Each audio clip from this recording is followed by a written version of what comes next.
Alright, guys, welcome to Flaw Rihanna's MMA show. I'm your host, Flaw Rihanna, brought to you by Four Corner Sports. Alright, guys, so a couple of stuff got released today by Brett Okamoto from ESPN. Many sources had confirmed with him that we have two confirmations that are going to be happening for April as for the main events, alright? And this should be pretty big considering that these are in the middleweight division. Alright, so I'm going to go on with it further. The first news that ended up breaking out was, yes, the return of Bobby Knuckles. Robert Whittaker is going to be headlining April 17th fight night against Borja Paulo Costa. Alright, so this should be huge because think about it. March 6th, you're going to have Israel Adesanya, alright, moving up to light heavyweight to fight Jan Blachowicz. Alright, going to fight Jan Blachowicz. Very key, important pay-per-view that day because the whole middleweight division is at stake right there. And when I say it's at stake because is Israel Adesanya going to be able to hold up the middleweight division? Now, if he wins, he has two belts, all right? Is he going to defend the middleweight title or is he going to defend the light heavyweight title? Or is he going to be able to do both? I mean, there's a lot of questions at stake. He wins that title, you're going to have two divisions that are going to be held up. I know Israel Adesanya likes to be very active, but Costa versus Whittaker, that right there should be the number one contender fight to see who's going to get the next crack at facing the winner between I would say, yeah, is going to face Israel Adesanya next because the fight on March 6th is for the light heavyweight title. So if Israel Adesanya loses, then anything that I just said about holding up the divisions go out the window. Forget that. But it's very important to see what happens on March 6th.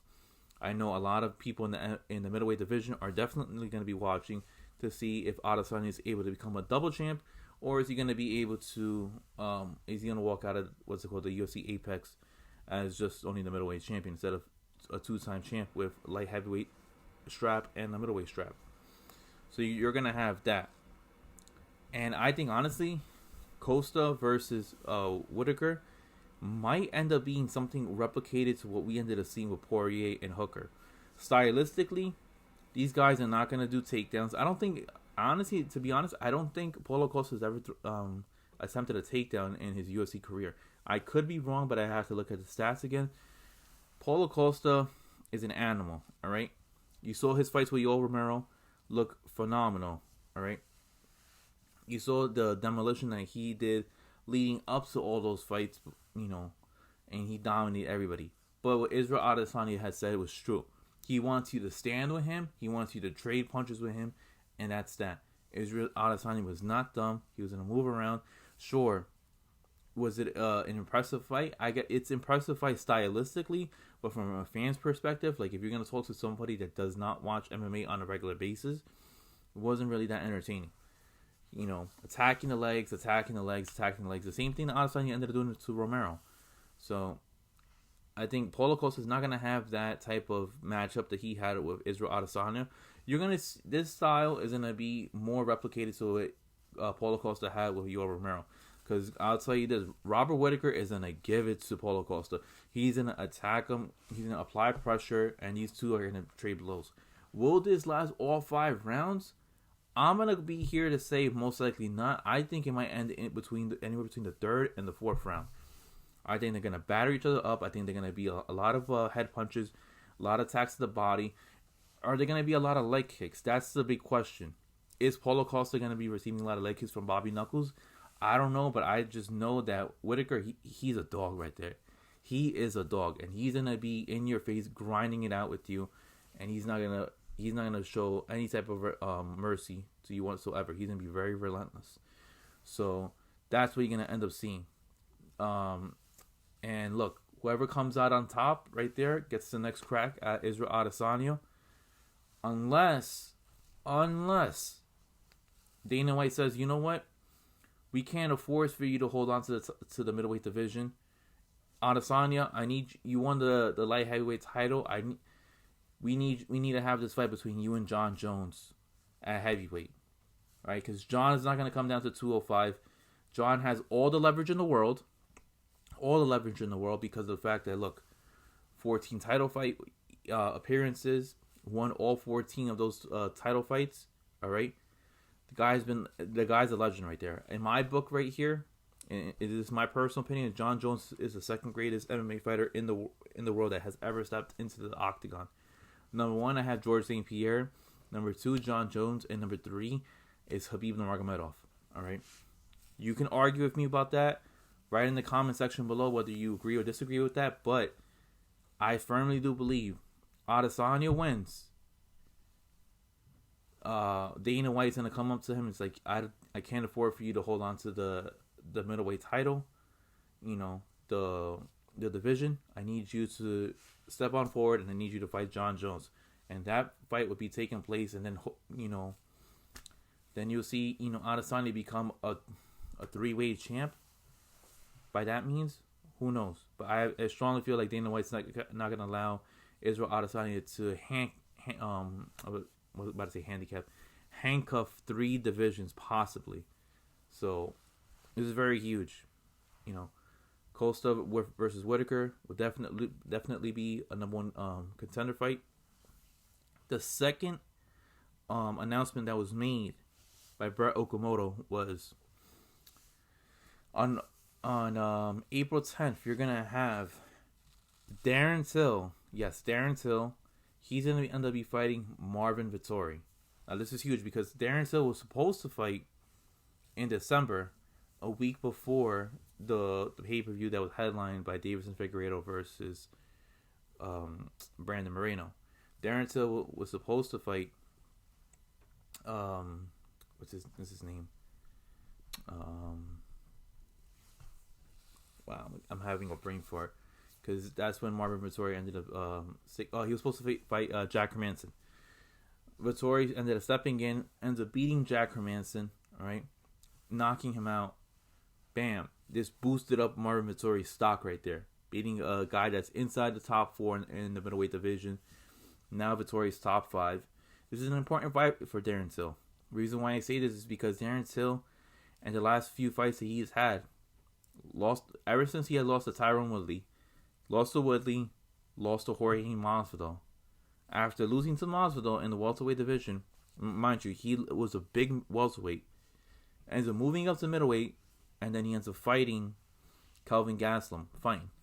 Beats Kelvin Gastelum. Kelvin Gastelum, I felt like, in my opinion, on a side note, ever since that Adesanya loss, his trajectory has been downhill. I know he's fighting Ian Heinisch on February 13th for that pay-per-view that's headlined by Usman versus Burns, but that's for a different topic right there. After Darren Till had beat Kelvin Gastelum, ends up fighting Robert Whittaker, loses right there. If Darren Till loses to Marvin Vettori, that's going to be four losses out of 5 attempts in his last 5 fights. And that's not going to be a good look for the UFC. I know the UFC wants to push the hell out of Darren Till. Darren Till has a great following. A larger following in the UK. I know he has everything with the whole Raw Dog, line that he wants to go forward with. And I believe he has a beer line for his company, Raw Dog. If he loses to Marvin Vettori, this is going to be a bad look because they can't push Darren Till further, all right, into possibly fighting for a middleweight title if he continues to lose. I haven't seen him win since that Kelvin Gastelum fight, and that Kelvin Gastelum fight was supposed to be, Dana White has predicted, like a fight of the night. It lived up nothing to a fight of the night, all right? I know he was on a roll at welterweight prior to that Tyron Woodley loss, and look, maybe after that Tyron Woodley loss, people, react differently to losses. He was undefeated, got dominated by Tyron Woodley, got knocked out by Jorge Masvidal, all right? I know he had a thigh injury that he experienced from Robert Whittaker, and he has just been going against, tougher competition. If he can't get through Marvin Vettori, there's going to be a lot of questions asked on, who is Darren Till? Is he made for fighting in the top 5, or is he just a top 15 fighter? All right, I know that sounds crazy if you're just viewing this, but you got to think about it like this. Woodley at that time, the champ, Jorge Masvidal, all right, I believe he was ranked number 10, all right, and look where he's at right now in welterweight. He's still inside the top 5. Vettori, He's going to be fighting somebody that's a top 5 middleweight. All right. So that's still a question mark right there. Robert Whittaker, former champ at middleweight, and loses to him. So we might have to ask ourselves, if Darren Till loses to Marvin Vettori, is Darren Till only good enough to fight good fighters, not great fighters, to be able to get the win? I don't know. As for Marvin Vettori, this is a huge, step up in competition right there. Sure, Jack Hermanson is a submission specialist, but now you're facing Darren Till.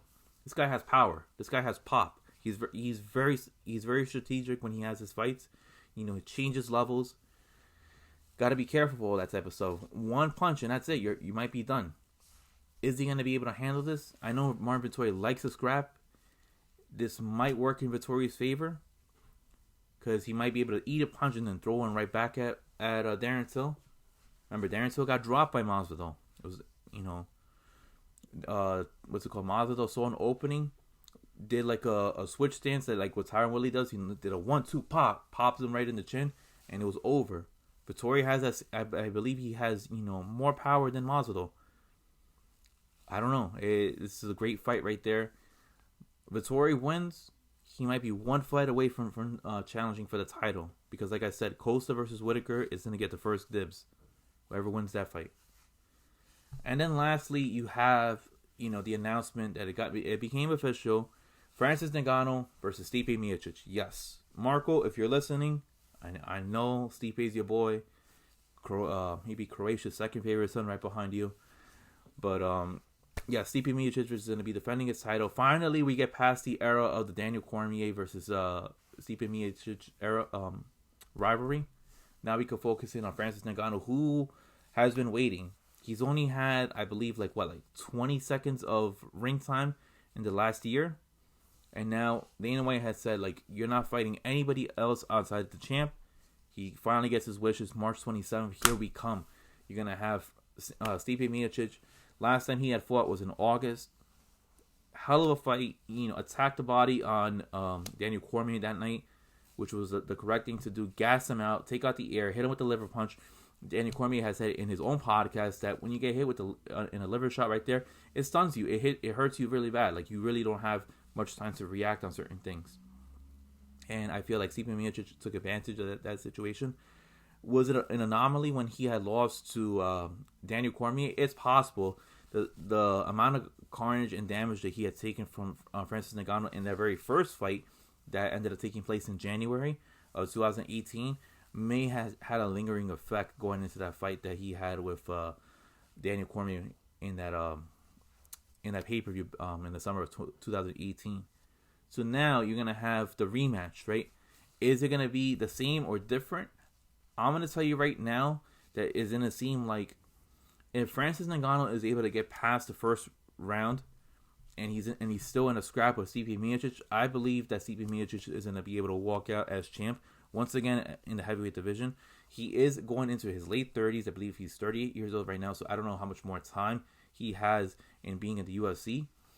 But Francis Ngannou's primary goal is, for me, he has all that power. I'm going to, attack the body as hard as I can.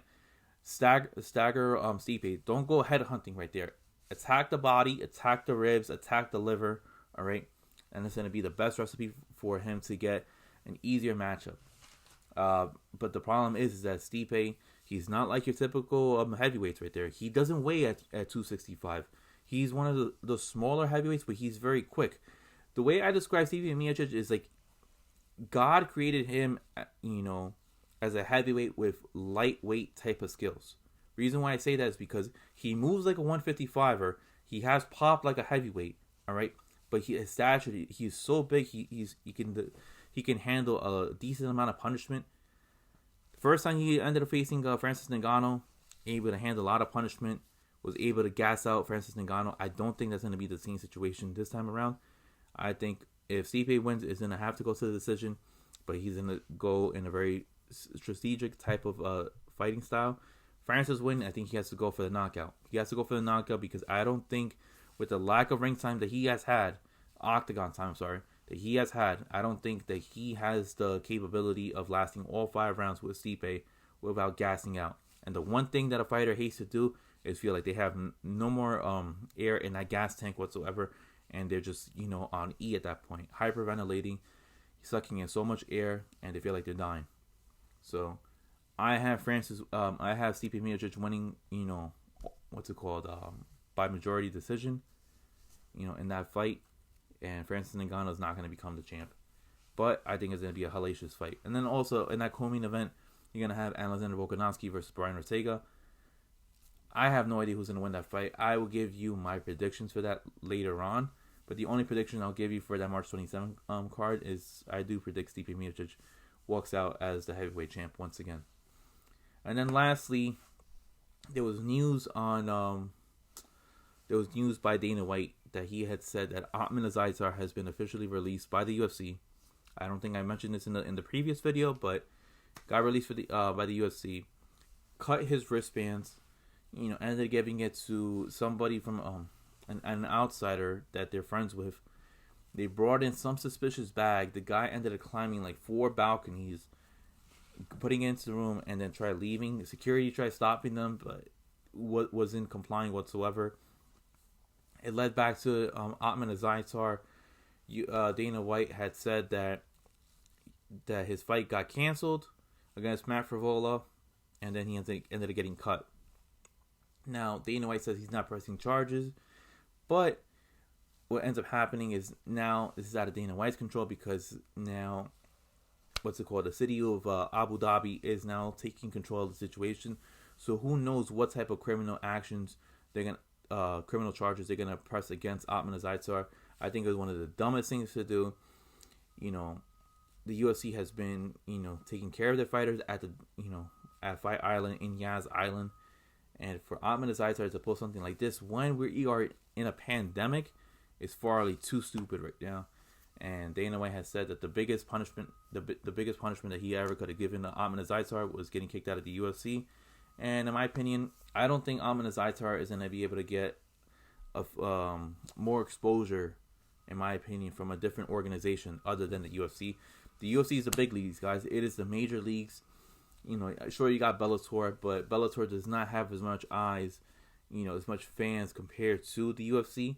And Ahmed Zaizar blew a magnificent chance on being on a Conor McGregor card when you know that millions of people are going to be watching. And that was supposed to be a pay-per-view fight, not a prelim fight. And he blew it. He blew it because he was the undefeated fighter. He was, I believe, 10-0 or 13-0, fighting Matt Frivola, who was 8-1 at the time. And he could have had tons and tons of more eyes on him, but instead he blew it. And it's just unfortunate. Another fighter making idiotic decisions, costing themselves a job with the UFC.